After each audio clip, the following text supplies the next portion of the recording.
December 11, 1965. A cramped Greenwich Village nightclub called Café Bizarre.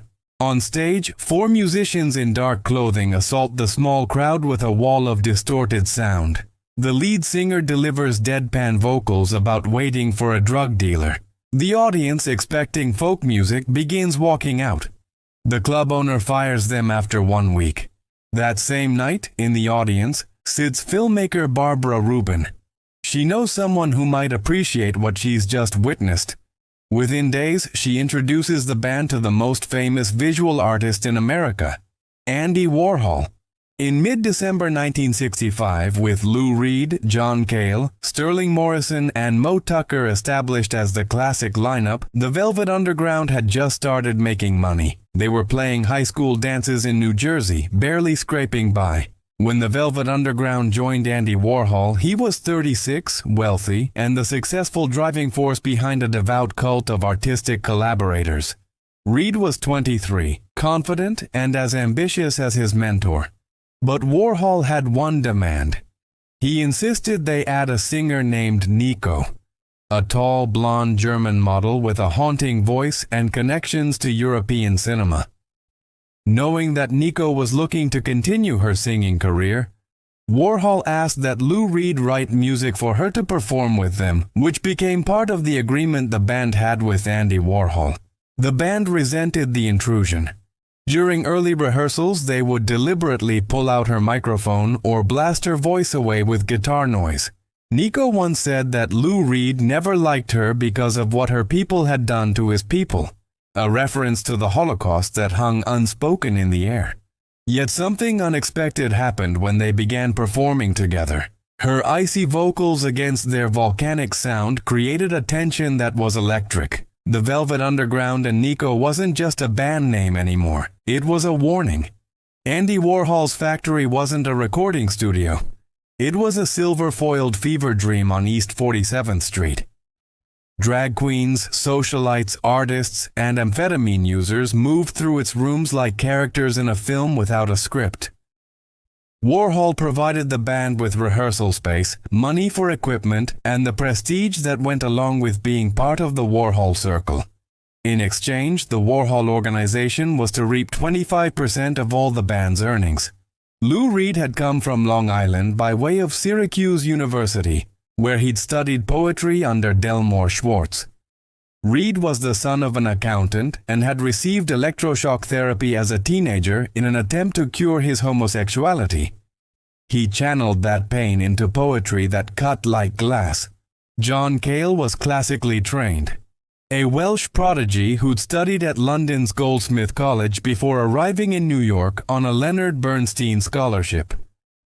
Cale had worked with minimalist composer Lamonte Young, where his chief interest was in the effects produced by holding notes for extremely long periods of time. He'd also served as Young's drug courier. Sterling Morrison was Reed's college friend, a guitarist and literature student who would eventually become a medieval literature professor. And Maureen Tucker, called Moe, was unlike any drummer in rock. Tucker's African heartbeat style of drumming made her an underground rock icon. She played standing up, with her bass drum turned on its side, using mallets instead of sticks, creating a hypnotic primal pulse. Together they sounded like nothing else in 1966. While the Beatles were recording Paperback Writer and the Beach Boys were finishing Pet Sounds, the Velvet Underground were rehearsing songs about heroin addiction, sadomasochism, and the loneliness of urban life. In another part of town, a shy Andy Warhol was experimenting with film, lights, music, and dance. All Warhol really needed to complete his multimedia extravaganzas was a rock band.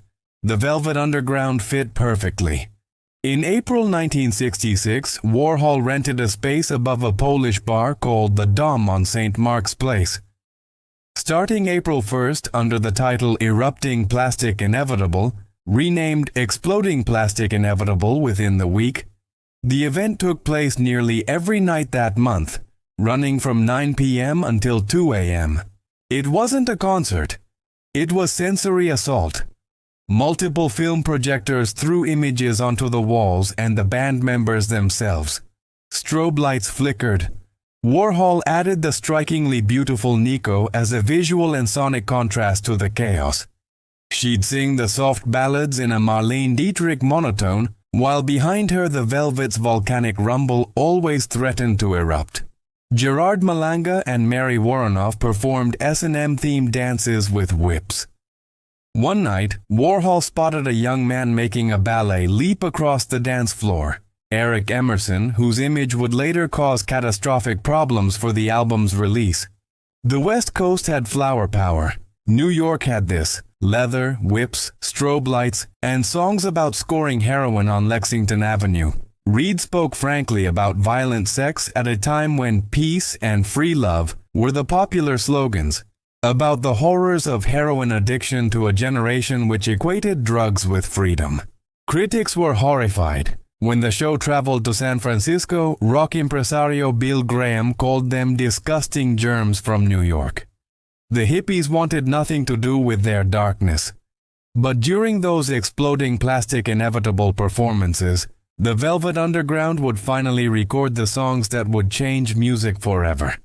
The bulk of the songs that would become the Velvet Underground and Nico were recorded in 4 days in mid-April 1966 at Scepter Studios in Manhattan, financed by Warhol and Columbia Records sales executive Norman Dolph. The studio was decrepit, the equipment was basic, the total cost was somewhere between $1,500 and $3,000.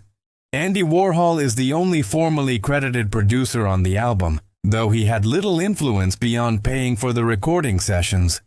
Sterling Morrison later explained Warhol's role. He produced the album in the sense that a movie is produced. He put up the money. Reed said Warhol just made it possible for us to be ourselves and go right ahead with it because he was Andy Warhol.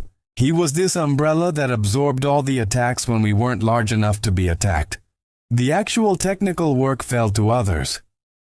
Recording engineers Norman Dolph and John Licata handled the sessions, though Cale recalled that Tom Wilson, the legendary producer who'd worked with Bob Dylan, produced nearly all the tracks. Tom Wilson was an unlikely hero of the album. An African-American Harvard graduate who'd produced Bob Dylan's Electric Transformation and Simon & Garfunkel's Breakthrough, Wilson had just moved to Verve Records. When Columbia, Atlantic, and Elektra all rejected the Velvet Underground's demo, Wilson heard something no one else did. He signed them. The songs recorded that April were unlike anything on American radio. Venus in Furs featured Cale's droning viola creating dark, hypnotic textures. Heroin started quiet and built to crushing intensity, mimicking a drug rush through volume and tempo. I'm Waiting for the Man was a 3-chord story about buying heroin in Harlem, as matter of fact as buying groceries. And then there were Nico's 3 songs. Reed had written Femme Fatale, All Tomorrow's Parties, and I'll Be Your Mirror specifically for her voice. Her German-accented delivery transformed them into something eerie and beautiful. Fairy tales from the underworld. In May 1966, 3 songs were re-recorded in 2 days at TTG Studios in Hollywood. Then, when the release date was delayed, Wilson brought the band to Mayfair Recording Studios in Manhattan in November 1966 to add a final song, the single Sunday Morning. Sunday Morning was different, gentle, melodic, almost pretty. Reed sang it himself, though it had been intended for Nico during live performances. With its Celesta and soft harmonies, it would become the album's opening track, a deceptive welcome before the darkness that followed. Warhol's contribution to the album wasn't in the studio, it was the cover. He gave the band his painting of a simple yellow banana on a white background. On the first pressing, the banana sticker could be peeled away to reveal a pink, flesh-colored fruit beneath, a playful phallic joke that became one of the most iconic images in rock history. The front cover text was minimalist, peel slowly and see. The back would feature a photo of the band with images from Warhol's films projected behind them. But that peelable banana was technically difficult to produce. The removable banana on the front was difficult to produce and delayed the album's release until March 1967, nearly a year after most of it was recorded. In that time, Sgt. Pepper's Lonely Hearts Club Band would dominate the cultural conversation. The Velvet Underground and Nico arrived like a transmission from a different planet. When it finally appeared in record stores in March 1967, the album was a commercial flop. The controversial content led to its almost instantaneous ban from various record stores, many radio stations refused to play it, and magazines refused to carry advertisements for it. Just as the album began to gain traction, disaster struck. Factory scenester Eric Emerson, who appeared in Warhol's film The Chelsea Girls, played a fateful role in torpedoing the Velvet Underground's slim chances of commercial success. The album's back cover featured a shot of the band with Emerson's face from the Chelsea Girls projected prominently in the background. Emerson either needed drug money or was simply broke, so he threatened to sue the record label because he hadn't signed a photo release. Verve Records panicked. Between March and April 1967, the album was suddenly withdrawn from trade and shops. When Verve recalled the album due to Eric Emerson's lawsuit, it disappeared from the charts for 5 months. Some copies were released with a large black sticker covering Emerson's image. Later pressings airbrushed him out completely. The damage was catastrophic.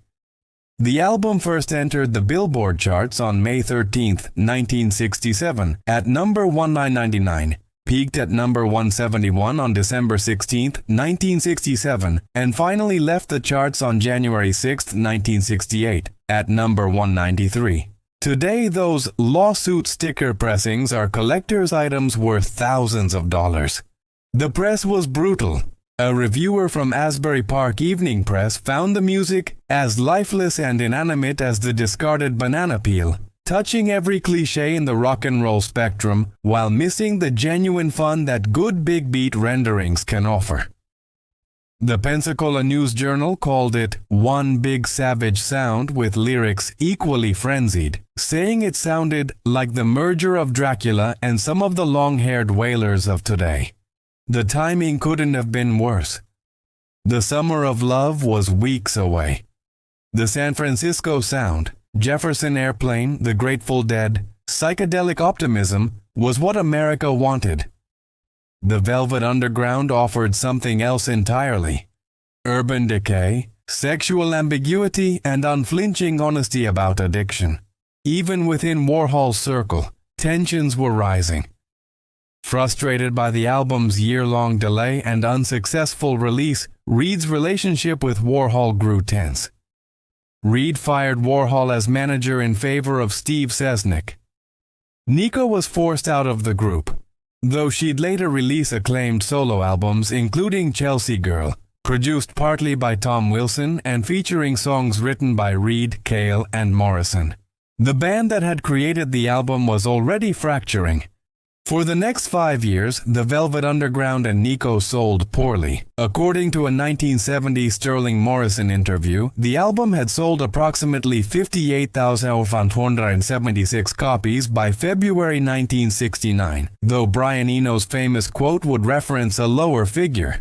In 1982, Brian Eno stated that while the album only sold approximately 30,000 copies in its first 5 years, everyone who bought one of those 30,000 copies started a band. It was hyperbole, but barely. David Bowie bought a copy. So did Iggy Pop. Jonathan Richman of the Modern Lovers heard it and based his entire musical approach on Reed's minimalism. Patti Smith discovered it and realized poetry could be rock and roll. Joy Division found in it permission to be dark and honest. Though their integration of rock and the avant-garde earned them little commercial success during their initial 9-year run, they are now widely regarded as one of the most influential bands in rock music. The Velvet Underground released 3 more albums: White Light, On Ash White Heat in 1968, even more abrasive, with John Cale producing Walls of Feedback. The Velvet Underground in 1969, softer after Cale left, and Loaded in 1970, containing the future classic Sweet Jane. Reed quit in August 1970, exhausted and disillusioned. The band that had changed everything disbanded without ever having a hit single. But the album wouldn't stay buried. Through the 1970s and 80s, its influence became undeniable. The Velvet Underground's primal guitar sound and urban noir lyrics inspired the punk and alternative rock movements of the 1970s and 80s. When punk exploded in 1976, the Velvet Underground were its spiritual parents. The Ramones took their minimalism, the Sex Pistols took their confrontation, Talking Heads took their art school intellectualism, Sonic Youth took their feedback and noise. The Ripples extended further. R.E.M. borrowed their jangly sincerity.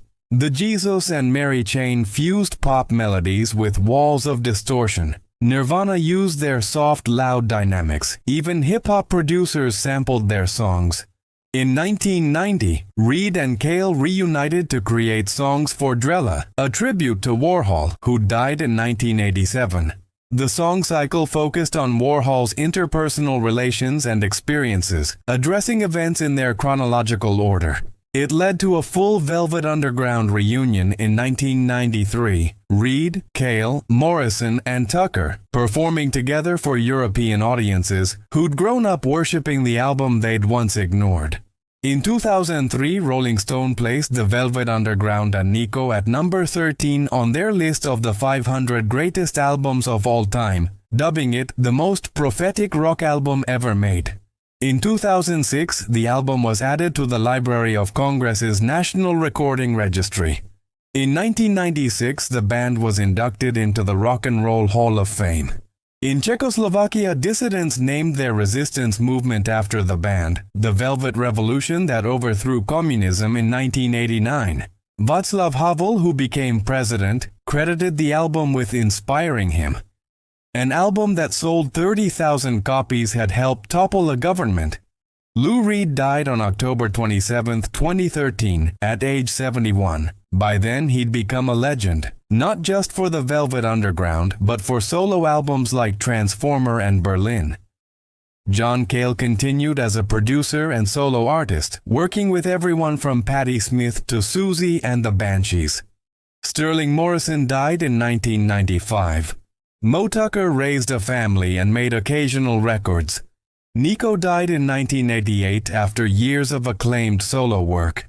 The album they made together endures. It has now sold more than 560,000 copies in the United States alone, though it has not been certified gold by the RIAA. But numbers don't capture its real impact. By the time alternative music hit the airwaves, the Velvet Underground had already written its blueprint. R.E.M. borrowed their jangly sincerity. The Jesus and Mary Chain fused pop melodies with walls of feedback. Sonic Youth carried their art school spirit into the noise age, and the Pixies used their soft, loud dynamics to make underground sound mainstream. Listen to modern indie rock, and you'll hear them.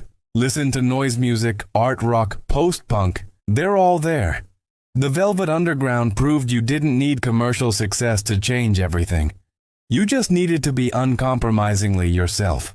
The album that radio wouldn't play became the album that made radio irrelevant. The songs that audiences walked out on became the songs that future audiences built their entire musical identity around. In 1967, the Velvet Underground and Nico was a commercial disaster, a critical punching bag, and a lawsuit-plagued failure. Today, it stands as proof that the most important art is often the art that makes people uncomfortable. That darkness and beauty can coexist. That rock music could be poetry, noise could be art, and three chords could tell harder truths than any peace and love anthem. Andy Warhol's Banana wasn't just album art. It was a warning label. Inside was something that would explode slowly, across decades, changing everyone who heard it. Peel slowly and see.